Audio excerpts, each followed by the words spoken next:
মার্কিন বাহিনীর এক অভিযানে ভেনেজুয়েলার প্রেসিডেন্ট নিকোলাস মাদুরো ও তার স্ত্রী সিলিয়া ফ্লোরেসকে রাজধানী কারাকাস থেকে আটক করা হয়েছে।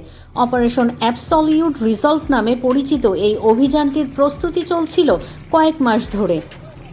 গত ২ জানুয়ারি গভীর রাতে প্রেসিডেন্ট ডোনাল্ড ট্রাম্পের অনুমোদনের পর অভিযান শুরু হয়। ভেনেজুয়েলার আকাশ প্রতিরক্ষা ব্যবস্থা অকার্যকর করতে একযোগে মোতায়েন করা হয় বিপুল সংখ্যক যুদ্ধ বিমান।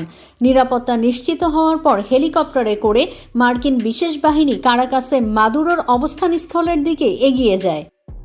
রাত ২টার কিছু পর মার্কিন বাহিনী সেখানে পৌঁছালে গুলি বিনিময়ের ঘটনা ঘটে।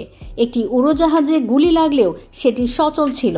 এরপর স্পেশাল ফোর্স ও FBI সদস্যরা মাদুরোর সুরক্ষিত বাসভবনে প্রবেশ করেন। অতিরিক্ত নিরাপত্তা বেষ্টনী ভেঙে ভেতরে ঢুকে ঘুমন্ত অবস্থায় মাদুরো ও তার স্ত্রীকে আটক করা হয়। মার্কিন সেনা কর্মকর্তারা জানিয়েছেন, মাদুরো পালানোর চেষ্টা করলেও সফল হননি এবং শেষ পর্যন্ত আত্মসমর্পণ করেন। অভিযান চলাকালে কিছু প্রতিরোধের মুখে পড়লেও কোনো মার্কিন সেনা নিহত হয়নি। ভোরের আগেই আটক দম্পতিকে নিয়ে মার্কিন বাহিনী ভেনেজুয়েলার জলসীমা ত্যাগ করে। পরে একটি যুদ্ধ জাহাজে তোলা হয় মাদুরোকে।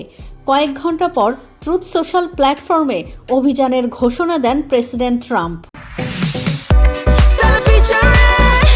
Next level, well done, side by side, fridge.